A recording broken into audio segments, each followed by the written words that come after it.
I've spent decades reporting on the Middle East, but I have to say, the events in Syria these days are some of the most heartbreaking I have ever seen. I thought I knew how it all started, with protests over government repression and widespread poverty in early 2011. Hi. Tom Friedman. Thanks for coming. Thank you. But then I met Farah Nassif, a young Syrian refugee living here in Washington, D.C. And she made me wonder if there might be a lot more to this story. They are talking about drought when I was young. I was 11 or something like this. She told me that before the Civil War, she had lived through another disaster. So is this year after year, less rain? Year after year, government doesn't try to help in any kind of way. And that the government's response made people so angry, they were eager to take to the streets. She said, I couldn't understand the Civil War if I didn't understand what happened in the drought. Most of farmers, they live to Damascus, to homes. So they moved from the countryside to the city? To the city. They live in very poor area in Damascus. Like you can find 10 persons in one room. Wow. If you notice that most of people in revolution, they are from countryside Really? of Syria. Later, I learned that this drought was the worst in Syria's modern history, and that it happened in the 4 years just before the revolution. Over 1 million people were displaced, and according to the United Nations, more than 2 million were forced into extreme poverty. It's really scary. And this drought was part of a trend. According to a study by the U.S. government's National Oceanic and Atmospheric Administration, over the last 40 years, climate change has caused the Mediterranean region to dry out, resulting in longer, more severe droughts. The places in red are getting the worst of it, and Syria is right at the epicenter. I also come across a confidential U.S. diplomatic cable written 2 years before the revolution. It contains some dire predictions.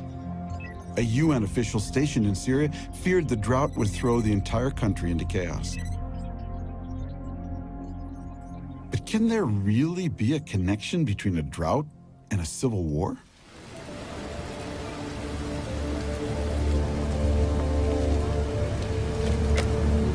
Hey, it's Thomas Friedman from the New York Times.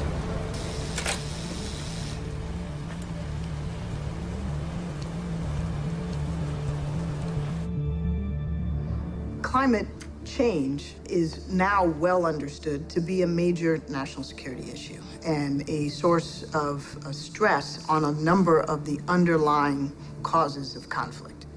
Drought, floods, food shortages, water scarcity, all of these drive increased human insecurity, poverty, and can contribute to conflict. How much do you feel that stress in northern Syria, where you had this region afflicted by drought from 2006 to 2010, right on the eve of the revolution there, contributed to it?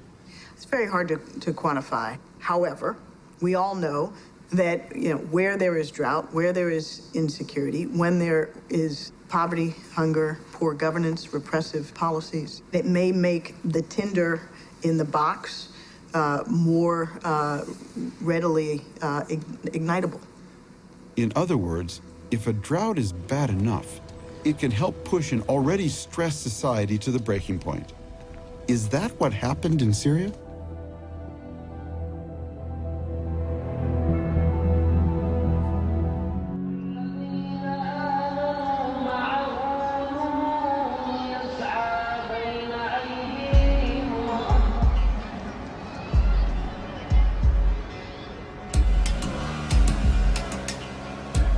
I first visited the Middle East as a teenager and fell in love with it.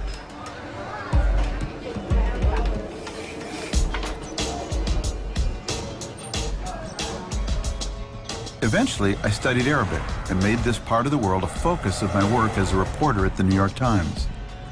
In a region with no shortage of troubled countries, Yemen stands out as one of the most unstable.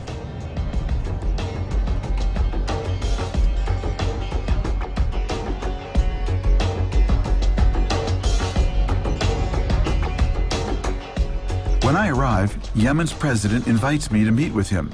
He wants to talk about something that threatens to destabilize his country even more: water.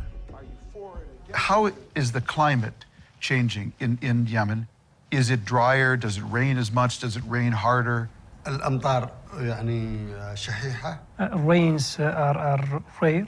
It's becoming less. تنزل بقوة هائلة. And if there is rain, it is very strong and it is devastating, destructive. لم نتعود هذا الطقس، كان من أول تجي الأمطار خفيفة. We are not used to such climate. In the past, rain would be fair and it would continue for a week or a month, but it is fair rain. And he's seen this change in his life, growing up here. هذه في خلال ال5 سنوات. It's the first time I see this. In my whole life, I did not witness such a thing. Interesting. The president says that in some places, the water situation is so dire, it's leading to violence. In terms of water issues, what is the biggest water challenge Yemen faces today? فيما يتعلق بقضايا المياه، ما هو أكبر تحدي تواجهه اليمن فيما يتعلق بالمياه اليوم؟ Could Yemen run out of water? هل ممكن أنه تخلص المياه من اليمن؟ ممكن. Yes, possible. Could. Wow.